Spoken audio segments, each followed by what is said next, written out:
κυρία Σιδεροπούλου έχει καλέσει τον κύριο Θεοφίλου να καταθέσει για δεύτερη φορά. Είναι ο προϊστάμενος των οικονομικών υπηρεσιών και να δώσει διευκρινήσεις για τις περίφημες πλέον χρυσές πιστωτικές κάρτες που ήταν εταιρικές και ανεφορείου.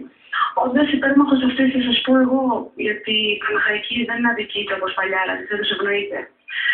Ο κ. Ποντισό Τσιριμπής, ο οποίος σήμερα είναι γενικός αρχηγός της Παναχαϊκής, όπως πολλοί κόσμος ξέρει, είναι προσωπικός μου φίλος επί χρόνια. Και το καλοκαίρι τον έφερα εγώ σε επαφή με τον κ. Κούγια.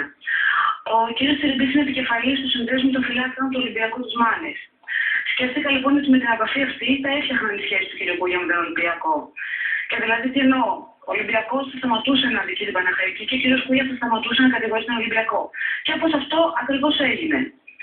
Και έτσι λοιπόν, γι' αυτό ο κ. Κούγιας, για τον λόγο αυτό, προσέλεγε τον κ. Τσιριμπή, ο οποίος όπως έχει ήδη φανεί τον βοηθάει πάρα πολύ. Όλη η Ελλάδα λοιπόν τα τελευταία χρόνια έβλεπε όντως ότι την Παναχαϊκή την αδικούσαν. Από το καλοκαίρι όμως που ανέλαβε ο κ. Τσιριμπής, γενικός αρχηγός, όλη η Ελλάδα βλέπει ότι η Παναχαϊκή πια ευνοείται. Και από τις συζητήσεις, ναι, να σας πω, και από τις συζητήσεις και του κ. Κούγια και του κ. Τσιριμπή που έχω ακούσει ή έχει να έχω παρευρεθεί, μπορώ να σας κάνω και την πρόβλεψη ότι θα ήθελε η Παναχαϊκή να ρεύει και στο Super League. Άρα λοιπόν συμπέρασμα, θεωρώ ότι η κυβέρνηση του κ. Κούγια άξιζε τον κόπο, επειδή από ό,τι συζητάτε για τέτοια πράγματα. Μια πληρωμένη γυναίκα που μπορεί να κάνει. Ποια πληρωμένη γυναίκα. Πληρωμένη γυναίκα, ναι. Σας ευχαριστώ πάρα πολύ για τον χρόνο σας, κύριε Θωμαίδη. Και καλό βράδυ σε όλους στο πάνελ και καλή νύχτα και στον κύριο Κούγια που πιστεύω πάξια δικαιούνται τον τίτλο του Εθνικού Κολοσσούμπα.